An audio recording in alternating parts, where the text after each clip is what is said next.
ओम शांति। आज बाबा कहते मीठे बच्चे, माया को वश करने का मंत्र है मन मना भव। इसी मंत्र में सब खूबियाँ समाई हुई हैं। यही मंत्र तुम्हें पवित्र बना देता है। प्रश्न है, आत्मा की सेफ्टी का नंबर 1 साधन कौन सा है और कैसे? बाबा उत्तर बताते हैं, याद की यात्रा ही सेफ्टी का नंबर 1 साधन है, क्योंकि इस याद से ही तुम्हारे कैरेक्टर्स सुधरते हैं। तुम माया पर जीत पा लेते हो। याद से ही जितना बाबा को याद करेंगे, कहते ना, सिमर सिमर सुख पाओ। जितनी बार बाबा को याद करते हैं उतनी बार हमारा भाग्य बदलता है, चेंज होता है। तो बाबा ने कहा, याद से ही पतित कर्मेंद्रियां शांत हो जाती हैं। याद से ही आत्मा में बल आता है। ज्ञान तलवार में याद का जौहर चाहिए। याद से ही मीठे सतो प्रधान बनेंगे। कोई को भी नाराज नहीं करेंगे। इसलिए याद की यात्रा में कमजोर नहीं बनना है।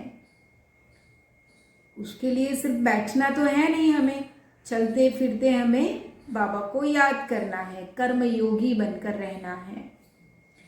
अपने आप से पूछना है कि हम कहाँ तक याद में रहते हैं। रविवार को बाबा ने कहा कि मनसा सेवा का चार्ट बनाओ।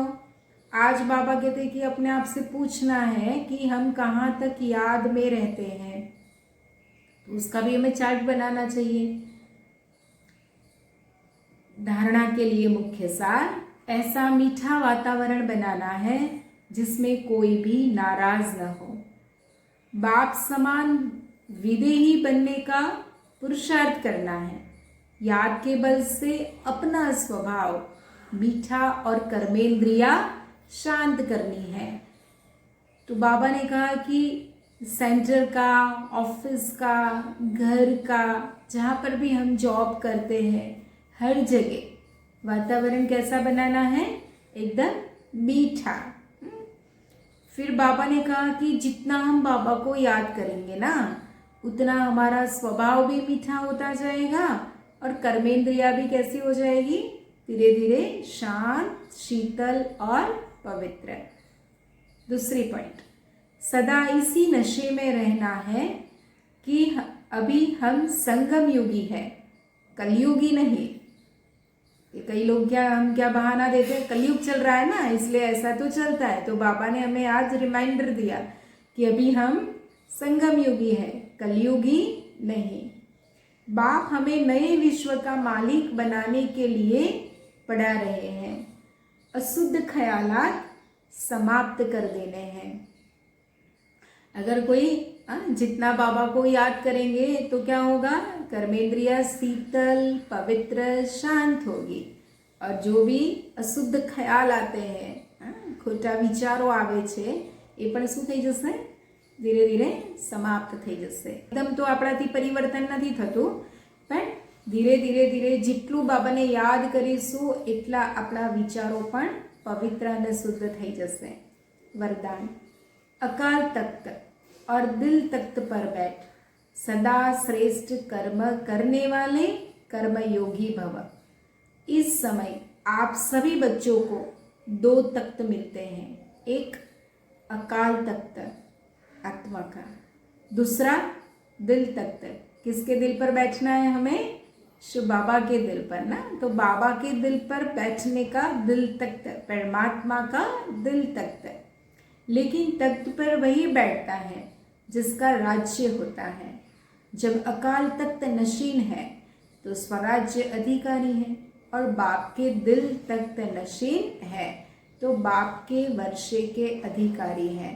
खुद को आत्मा समझेंगे तो हम अकाल तख्त पर हैं, और जब आत्मा समझते हैं तो ऑटोमेटिकली बाबा की याद आती है, अर्थात बाबा के दिल तख्त पर हम बैठ जाते हैं और बाप के वर्षे के अधिकारी हैं, जिसमें राज्य भाग्य सब आ जाता है।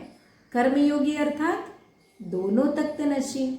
कर्म बाबा की याद में करेंगे तो आत्मा की भी याद रहेगी, और जब आत्मस्मृति में रहेंगे तो परमात्मा का दिल तख्त भी मिलेगा हमें, तो दोनों तख्त मिल जाते हैं। ऐसी तख्त नशीन आत्मा का हर कर्म श्रेष्ठ होता है, क्योंकि सब कर्मेंद्रिया लॉ और ऑर्डर पर रहती हैं। बाबा की याद में कर्म करेंगे तो कर्म इंद्रिया भी लॉ एंड ऑर्डर, कायदे अनुसार, परमात्मा की श्रीमत अनुसार चलेगी। और ऑर्डर किसका? परमात्मा ने हमें जो श्रीमत दी है उस अनुसार ही हम रहते हैं। स्लोगन, जो सदा स्वमान की सीट पर सेट रहते हैं वही गुणवान और महान हैं। बाबा ने हमें बहुत सारे स्वमान दिए हैं कि हम कौन हैं, कैसी आत्माएं हैं, है ना। हम परमात्मा के बच्चे हैं, भाग्यवान बच्चे हैं, महान आत्माएं हैं। तो बाबा कहते हैं कि जो स्वमान की सीट पर रहते हैं, अगर हमें कोई बुरे ख्याल आते हैं तो भी हमें क्या करना है, कोई एक स्वमान ले लेना है।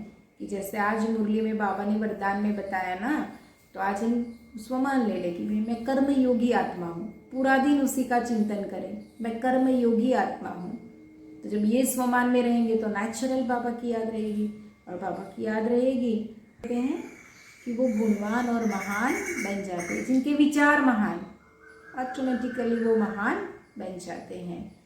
ओम शांति।